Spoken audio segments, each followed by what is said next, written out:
wabarakatuh. Perkenalkan, nama saya Muhammad Hanif Damarsadi. Saya dari Prodi S1 Manajemen dan saya dari Fakultas Ekonomika dan Bisnis. Dan saya berasal dari Universitas Negeri Surabaya. Dan di sini saya mendapatkan tugas untuk mengobservasi UMKM yang ada di sekitaran. Nah, dan tugas ini dipenanggujawabi dan didoseni oleh dosen pengampu saya yaitu Ibu Monica Tiarawarti, dan NIM saya itu 2508 0574 355. Nah, saya di sini akan observasi UMKM yang bernama Pisang Ijo. Selanjutnya, tujuan dari observasi saya ini itu untuk memahami bagaimana teori-teori yang diajarkan oleh dosen-dosen saya di bangku perkuliahan untuk diterapkan ke dalam kehidupan yang nyata. Seperti itu. Oh iya, dan untuk pembuatan videonya itu pada tanggal 20 Oktober 2025.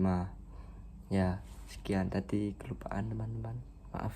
Nah, di sini saya kan untuk usaha UMKM yang saya observasi itu bernama Es Pisang Ijo Cangga. Nah, Es Pisang Ijo Cangga ini masih berjalan 5 bulanan ya teman-teman. Masih awal.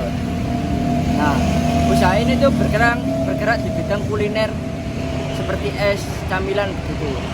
Nah, dan nama usahawan yang ownernya itu bernama Ibu Mei. Seperti itu. Nah, langsung saja kita langsung wawancara ke ownernya. Saya sudah bersama Ibu Mia, sang pemilik Es Pisang Ijo Cangga.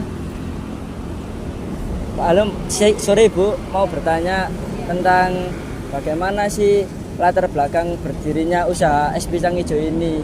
Bisa dijelaskan Ibu? Ya karena kebutuhan rumah tangga banyak, anak-anak butuh biaya sekolah atau dan lain-lainnya. Ya udah kami cari ide gimana bisa menghasilkan uang dengan berjualan. Ya karena saya orang Sulawesi, saya ya jual es pisang hijau aja karena makanan khas sana. Dengan itu lebih gampang dibuat oleh saya gitu. Berarti karena emang inisiatif penjualan awal mulanya itu untuk memenuhi kebutuhan saja ya Bu? Ya, gitu. Nah, untuk lanjut ke pertanyaan Bu, pertanyaannya yaitu pertanyaan pertama, apakah usaha Es Pisang Ijo Cangga ini sudah melalui penjualannya sudah melalui media sosial apa belum? Bisa dijelaskan Ibu? media sosial seperti status WA gitu aja, melalui WA. Terus kami rencana mau jual di GoFood atau GrabFood seperti itu, masih rencana. Berarti masih planning aja ya Bu ya? Ya. Tapi jangan diusahakan dengan cepat ya Bu, untuk memenuhi kebutuhan juga. Ya. Seperti itu teman. Nah, lanjut ke pertanyaan ya Ibu. Apakah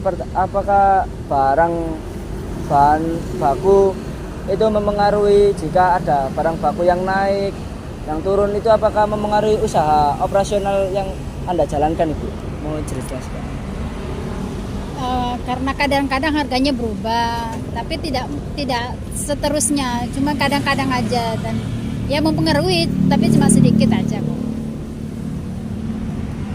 Apakah itu memengaruhi harga produk barang atau yang Ibu jual itu memengaruhi apa enggak Ibu? Mempengaruhi dari harga jual. Harga jualnya mungkin harusnya kita harus naik harga sesuai dengan bahan-bahannya naik juga, tapi tetap harganya tetap karena supaya konsumen nggak pergi gitu aja. Harganya tetap. Oh ya, berarti harganya tetap teman-teman. Soalnya juga itu agar konsumen itu tidak berpaling ke es pisang hijau yang lain, begitu ya Bu? Lanjut ke pertanyaan yang ketiga Ibu.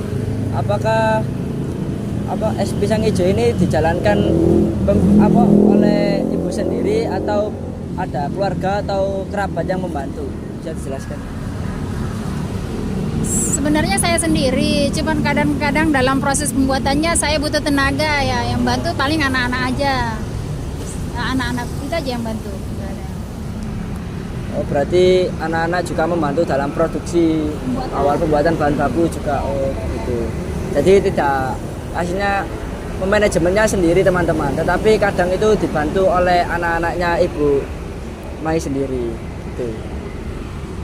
Pertanyaan keempat, apakah yang membuat beda es pisang hijau Ibu dari es pisang hijau yang lainnya itu apa ya Ibu? Boleh dijelaskan? Yang kualitasnya rasa ya, karena biasa kan misalnya pakai buburnya itu harus betul-betul khas orang Sulawesi buat gitu. Jadi lebih ke nikmatnya, gurihnya, rasanya itu harus betul-betul orang asli Sulawesi gitu rasanya. Bedanya itu aja sih, kalau isinya sama, kondimennya sama aja semua, pisang seperti itu, mutiara seperti itu sama. Cuman rasanya memang harus betul-betul original dari kayak Sulawesi gitu aja bedanya. Oke, berarti apakah ada bahan tertentu Ibu untuk membuat es pisang hijau ini membuat beda dari yang lain? Apakah ada apa atau tidak? Ada, tapi kan harus sesuai resepnya, takarannya itu harus pas. Oh, berarti tidak ada teman-teman. Emang kalau es pisang hijau itu harus yang lebih nikmat itu lebih harus asli orang Sulawesi yang membuat. Biar harga apa nuansanya itu bisa makan langsung di Sulawesi gitu. Gitu. Ya Ibu ya. Pertanyaan selanjutnya Ibu, bagaimana agar pelanggan itu tertarik dengan es pisang hijau Ibu ini? Apakah dengan cara Ibu melayaninya dengan baik atau memberikan bonus atau apapun itu, bisa tolong dijelaskan Ibu? Ya harganya terjangkau sih. Pisang hijau harga 5.000 itu kan terjangkau banget ya. Biasanya pisang hijau kan di atas 10.000, ini ada paket hematnya 5.000. Terus ya melayani pelanggannya sesuai dengan pelanggan permintaannya. Kadang-kadang pelanggan pengennya pisang aja nggak pakai kondimen lainnya, saya layani. Saya layani gitu apa permintaan pelanggan. Jadi mereka suka gitu, dan rasanya betul-betul bisa menyenangkan mereka, kayak manisnya gitu dari sirupnya, susunya itu bisa dikasih banyak biar mereka juga suka.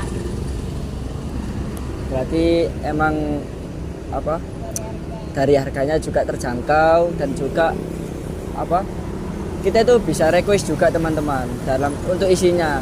Nggak hanya nggak hanya ngestak di kondimen itu saja atau bahan-bahan itu saja. Kita bisa cuma isi pisangnya aja atau cuma ditambahin mutiara dan lain sebagainya, seperti itu ya. Nah, jadi kesimpulan yang dapat kita ambil dari observasi kali ini itu bahwa es pisang hijau Canggu Ibu Mila ini itu memiliki khas yang unik ya teman-teman. Soalnya ini es pisang hijau ini yang pembuatnya itu asli dari orang Sulawesi asli, dan juga rasanya itu juga beda dari es pisang hijau yang lainnya. Jadi itu yang membuat pisang hijau ini berbeda. Dan Ibu Mila ini juga mengorganisasi es pisang hijau ini dengan sendirinya. Tidak ada karyawan atau apapun itu, tetapi dibantu oleh anak-anaknya untuk menyiapkan bahan baku, terus menyiapkan outletnya dan mendorong outlet untuk ke tempat lokasi untuk berjualan seperti itu. Nah, kesimpulannya seperti itu teman-teman. Terima kasih. Ini saya telah selesai melakukan observasi bersama Ibu Mila, owner dari es pisang hijau Cangga ini. Nah, yang sekian dari observasi kali ini. Terima kasih untuk Bu Mila dan telah yang sudah saya mau interview atau wawancara, dan terima kasih buat kameramen. Terima kasih. Assalamualaikum warahmatullahi wabarakatuh.